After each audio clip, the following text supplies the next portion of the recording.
안녕하세요. 장석근입니다. 가을입니다. 오곡백과가 잘 익어가는 풍성한 계절인데요. 오늘은 이 계절에 꼭 먹어야 할 베스트 음식 5를 소개합니다. 10월에 먹어야 할 첫 번째 음식은요, 바로 고구마입니다. 고구마 많이 드시지요? 지난 영상에도 고구마에 대한 언급을 살짝 한 적이 있는데요. 오늘은 좀 더 자세한 정보를 드려보도록 하겠습니다. 고구마를 썰면 하얀 즙이 나오는데요. 바로 야라핀산이라는 성분 때문입니다. 이는 대변 배설을 촉진하는 작용을 합니다.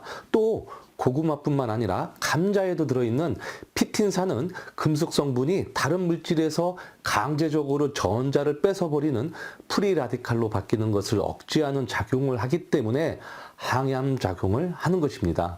더군다나 고구마를 비롯해서 호박이나 당근과 같은 짙은 오렌지색 채소에는 베타카로틴이라는 성분이 풍부한데요. 비타민 C와 마찬가지로 활성산소에 의한 세포의 산화를 방지하고 세포의 변성을 방지하기 때문에 폐암을 예방하는 효과가 매우 큽니다.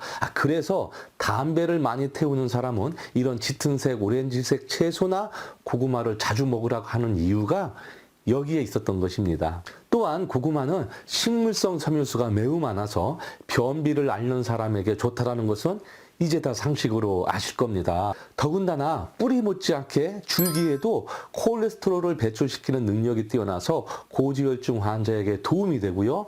껍질의 자줏빛 성분은 플라보노이드로 혈관을 튼튼하게 해주기 때문에 고구마는 버릴 것이 없는 아주 착한 채소입니다. 그리고 고구마의 큰 효능이라고 하면 바로 산화작용을 늦추는 일입니다. 고구마는요, 강그리오사이드라고 하는 물질이 들어있는데요. 일본의 한 대학에서 사람의 자궁경부암 세포와 쥐의 피부암 세포를 배양해서 고구마를 짠 즙에 넣고요, 암세포의 변화를 관찰했습니다. 그 결과 암세포 증식이 억제되었을 뿐만 아니라 정상세포로 활원되는 것을 발견하여 항암제로 널리 사용되고 있는 아드리아마이신보다도 고구마즙에 있는 강그리오사이드가 더 강력하게 항암작용을 한다는 것을 발표했습니다. 정말 대단한 고구마입니다. 이 밖에도요, 페놀 성분도 많은데요. 이 페놀은요, 채소와 과일, 향신료 등에 다양하게 들어있는 성분이고요. 녹차의 카테킨이나 참깨의 세소미놀 등 다양한 종류가 있는데요. 모두 암을 억제하는 효과가 인정된 성분들입니다. 그러니까 고구마는 신이 주신 축복의 선물이라고 해도 과언이 아닌 것입니다. 하지만 무엇이든지 과유불급이지요.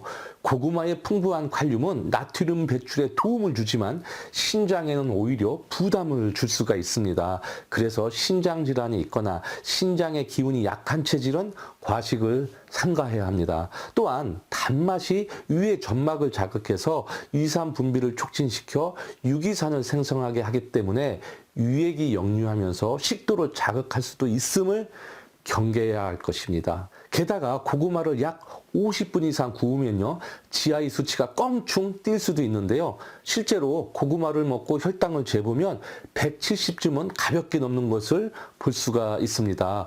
이는 고구마를 구우면 온도가 높아져서 고구마에 든 효소인 베타아밀라제가 녹말을 메가당으로 바꾸는 작용이 커지기 때문입니다.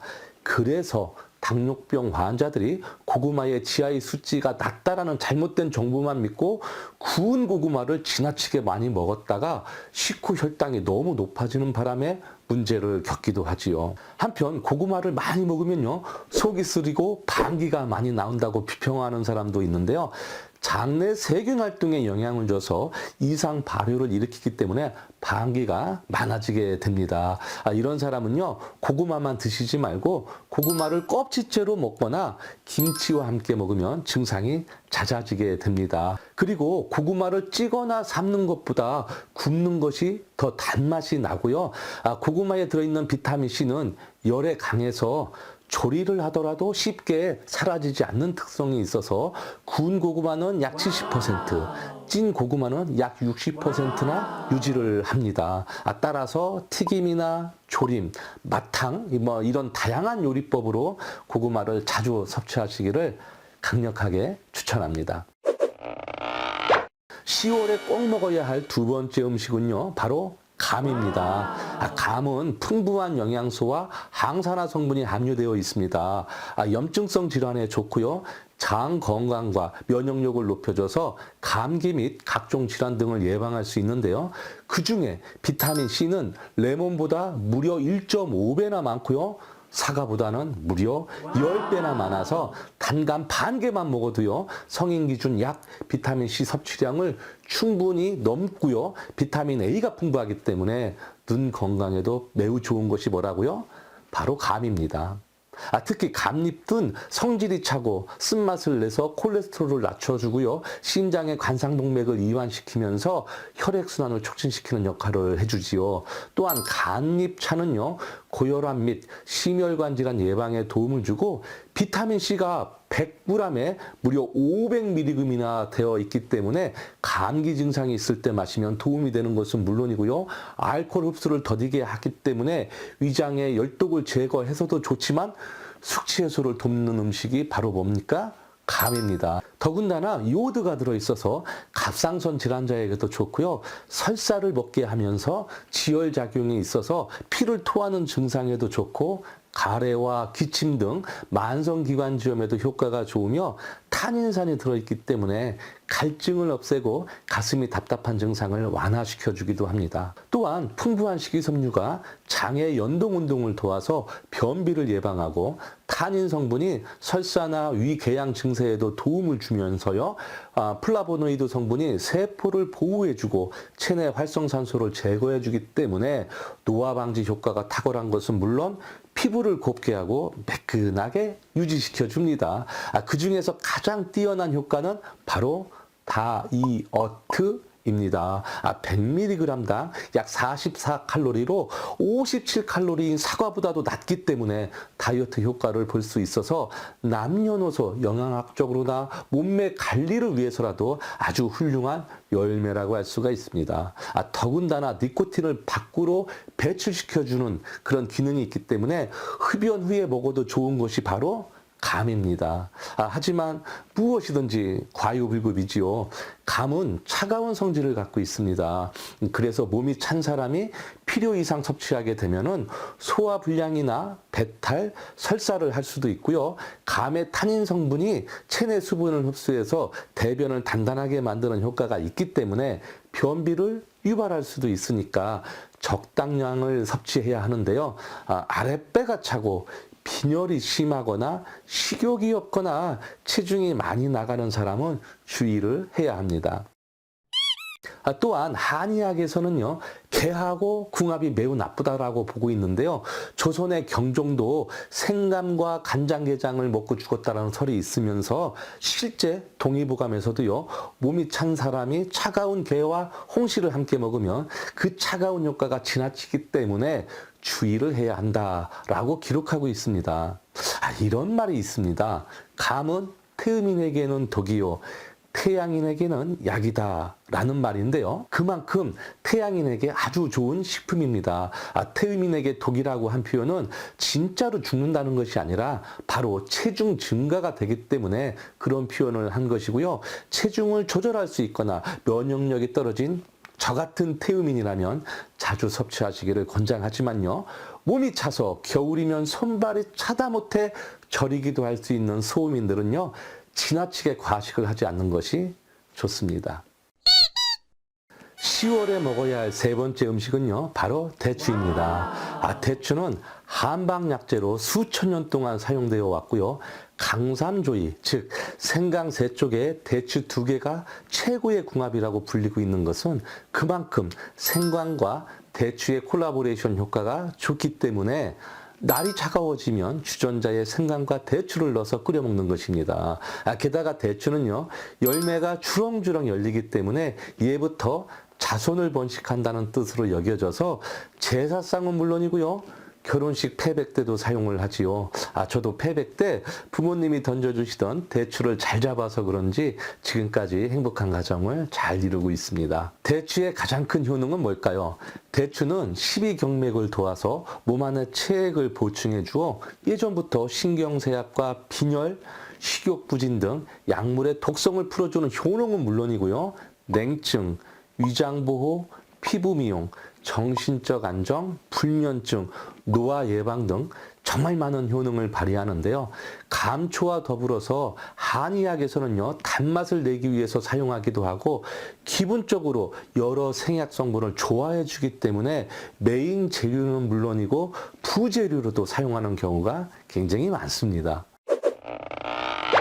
특히 한방에서는 맛이 달고 그 성질이 따뜻하며 위를 편안하게 하기 때문에 배가 차갑거나 설사를 할 때 사용하고요. 자양강장이나 이뇨 등으로 피를 맑게 해주는 데에도 사용해 왔습니다. 특히 동의보감에서는요. 대추는 맛이 달고 독이 없으며 속을 편안하게 하고 오장을 보호한다. 오래 먹으면 안색이 좋아지고 몸이 가벼워지면서 늙지 않게 된다라고 기록되어 있을 정도로 대추의 예찬은 끊이지 않고 있습니다. 또한 소음인에게 좋은 삼계탕, 태음인에게 좋은 갈비탕, 소양인과 태양인에게 좋은 해물탕 같은 보양식에 임상과 더불어서 대추가 꼭 들어간다는 것은 아마 다들 잘 아실 겁니다. 또한 대추의 식이섬유가 발암물질을 흡착해서 몸 바깥으로 밀어내는 효과가 있을 뿐만 아니라 베타카로틴 성분이 체내 유해 활성 혼수를 억제하는 효과도 있는데요. 시토스타놀이라는 성분이 혈중 콜레스테롤을 낮춰주기 때문에 고혈압 및 동맥경화 등 심혈관 질병 예방에도 도움을 주고 있는 것입니다. 한편 과일씨 중에서는 먹어도 될 씨가 있고 먹지 말아야 될 씨가 있다고 제가 여러 번 안내를 했는데요. 대추씨는 어떨까요? 당연히 먹어야 합니다. 대추씨는요, 신경을 이완시켜서 잠을 잘 오게 하는 성분이 들어있기 때문에 자기 전에 대추씨 달인차를 마시면요, 신경 안정과 더불어서 긴장된 근육을 풀어주고 천연 수면 재료도 이용되고 있으니까 불면증이 있는 사람은 무조건 수면 유도제를 먹기보다는 대추씨 차로 다스려 보는 것도 괜찮은 방법이라고 생각을 합니다. 하지만 무엇이든지 과유불급이지요. 옛 속담에 대추 한 개가 양반의 아침 해장이다 라고 했을 만큼 대추는 영양가가 높고 성질이 따뜻하며 단맛을 내고 독이 없어서 오랫동안 먹어도 좋지만 과식으로 잘 체하는 사람, 치아가 약한 사람은 조심해야 합니다. 특히 열이 많아서 목이 마르고 체중이 많이 나가는 사람은 풍에 걸린다고 했으므로 그 양을 잘 조절해야 할 것입니다. 또한 대추에 풍부하게 들어있는 비타민C와 우유 같은 유제품의 비타민C가 서로 만나면 단백질을 굳게 해서 흡수를 방해하기 때문에 대추와 유제품은 서로 피해야 합니다. 게다가 오이, 파, 해산물하고도 상충하는 효과가 있기 때문에 같이 먹지 마시고 시간 차이를 좀 두세요. 따로 섭취하는 것이 현명한 방법일 수 있으니까 이렇게 비타민C, 같은 비타민C라도 상충되는 비타민C는 서로 안 먹는 게 좋습니다. 10월에 꼭 먹어야 할 네 번째 음식은요, 바로 밤입니다. 밤 좋아하시지요? 이 계절에 꼭 먹어야 할 음식인데요. 특히 밤 속에는요, 탄수화물, 단백질, 지방, 칼슘, 비타민 A, B, C 등이 다량으로 들어있어서 성장 발달에도 아주 좋습니다. 또한 생밤의 항산화 성분은요, 뇌신경세포를 보호하고 활성화시켜줘서 기억력과 집중력, 인지 능력을 좋게 해주는 효능이 있고요. 생밤의 속껍질인 유울피의 떫은 맛은 항산화 성분 물질이 많기 때문에 암 예방과 치매 예방에도 도움을 줍니다. 뿐만 아니라 생밤은요, 성질이 따뜻하고 좋은 요소가 많기 때문에 위장 기능 향상에도 좋고요. 밤의 당분은요, 소화를 도와서 만성 소화 불량에도 효과가 있습니다. 그리고 생밤을 구워서 먹으면요, 배탈이나 설사를 먹게 하고요, 냉한 속을 따뜻하게 해주는 효과가 있습니다. 여기서 끝일까요? 아닙니다. 밤에는요, 여러 가지 미네랄과 비타민 성분과 카로티노이드 성분은요, 신진대사를 활발하게 촉진해서 면역 체계를 개선해주고 비타민 C가 많아서 피부에 좋고요. 알코올의 산화를 도와주기 때문에 숙취가 없습니다. 그래서 술안주로도 자주 먹는 것이 바로 밤입니다. 저도 밤이라면 자다가도 벌떡 일어나는데요. 가장 큰 이유는 신장을 보호해 주기 때문입니다. 저는 좀 신장의 기운이 약한데요. 소변이 원활하지 않아서 아랫배가 묵직하고 팽만감이 있을 때 밤을 먹으면요. 이뇨작용 효과가 있어서 신장 기능을 회복하는데 도움을 줍니다. 그래서 한의학에서는요, 밤을 신장의 과일이다 라고 하는 이유가 여기에 있었던 것입니다. 더욱이 당뇨 환자들에게도 좋은데요. 생밤은 혈당을 조절하는 인슐린의 저항성을 개선해주는 효과가 있기 때문입니다. 하지만 밤은요, 따뜻한 성질이라고 했잖아요. 그래서 변비가 심하거나 열이 많은 사람이 과식을 하면 안 좋을 수도 있으니까 과유불급이라는 말을 꼭 명심하셨으면 좋겠습니다. 10월에 먹어야 할 마지막 5번째는요, 바로 은행입니다. 가을에 잎이 노랗게 물들고 가로수 등으로 널리 활용되고 있는 은행나무는 지구에 몇 번이나 빙하기가 닥치면서 수많은 생물이 흔적도 없이 사라졌지만, 은행나무는 은행나무과 식물 가운데 유일하게 남아있어서 살아있는 화석으로도 불리고 있습니다. 특히 장수를 상징하는 은행나무의 꽃말은 진운, 정적, 장엄, 장수, 정숙이고요. 생명력이 강해서 가지와 뿌리를 제거하고 줄기만 남은 상태에서도 몇 년 동안 잎이 돌아나는 그런 상황도 있으니까 단풍나무와 함께 가을에 물드는 대표 나무로 단풍나들에게도 인기가 많을 수밖에 없는 거지요. 가장 큰 효능은 뭘까요? 바로 혈행 개선입니다. 은행은요, 혈관벽에 엉켜붙은 지방 찌꺼기를 제거하고 신경 조직의 성분이 되는 레시틴과 비타민 D의 모체인 엘고스테린이 함유되어 있기 때문에 칼슘의 체내 흡수를 촉진하고 골련화 증상을 예방하면서 만성 천식과 기침 및 호흡곤란 등 기관지 이상을 치료하는 데에도 매우 효과적입니다. 더군다나 정력을 강화하는 비타민 B1과 비타민 E가 풍부하고 다른 나무 열매에서 찾기 힘든 카로틴과 비타민 C도 들어있어서 면역 기능을 높이는 역할도 하고 있습니다. 특히 은행의 푸른 잎에 플라보노이드와 징크라이드 성분은요, 강력한 항산화 작용을 하고 혈압을 낮추면서 모세혈관의 흐름을 원활하게 해주고 헐고 쇠약해진 혈관의 벽을 치유해 줍니다. 또한 혈관 속에 있는 콜레스테롤과 중성지방을 억제하고 뇌와 내장 그리고 손발끝 말초신경에 이르기까지 혈액이 골고루 흐르게 해주어서 혈액의 노화 예방을 해주기도 합니다. 게다가 당뇨병이나 뇌졸중, 심장병 등 각종 성인병에 뛰어난 효능을 발휘하는 등 영양학적으로나 치료학적으로도 매우 우수하다라고 볼 수가 있습니다. 또한 은행은요, 볶아서 그냥 먹거나 술안주, 신설로 등 여러 음식의 고명으로 사용하고 있는데요. 한방에서는 백과라고 해서 진해, 거담 등의 효능이 있기 때문에 해수, 천식, 유정, 소변의 백탁, 잦은 소변 등에 처방하면서 자양제로도 복용하고요. 동의보감에서는요, 성질은 차고 맛은 달며 독이 있다. 폐와 위의 탁한 기운을 맑게 하며 숨이 찬 것과 기침을 멎게 한다라고 기록하고 있을 정도로 폐의 기운을 북돋아 주기 때문에 폐가 약하거나 폐 건강이 걱정인 사람은 오늘부터 은행을 꼭 드시기를 강력하게 추천합니다. 아마 코로나도 이겨낼 강력한 무기가 될 것입니다. 하지만 무엇이든 과유불급입니다.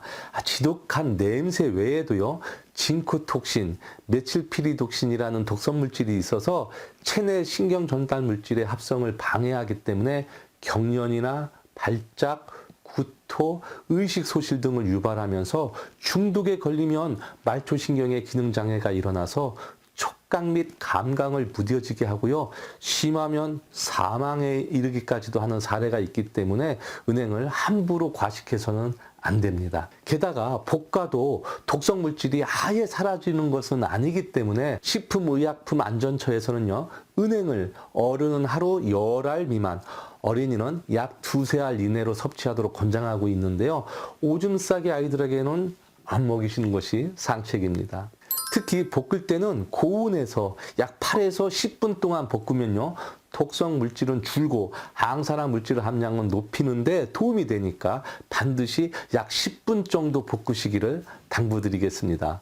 또한 체질상 은행은요, 태음인에게 유익한 과실입니다. 따라서 저같이 생긴 태음인은 다양한 조리법의 은행과 친해질 필요가 있는 것입니다. 자, 오늘 5가지 고구마, 감, 밤, 대추, 은행에 대해서 알아봤는데요. 이 밖에도 호두를 비롯해서 하수오, 더덕, 도토리, 콩, 오미자, 들깨 등 가을은 그야말로 풍요 속의 풍요이기 때문에 정말 많은 곡식들이 납니다. 다양한 곡식들을 자주 드시기를 추천하면서 오늘 영상은 여기까지 하겠습니다. 마지막으로 한 가지 꼭 부탁드립니다.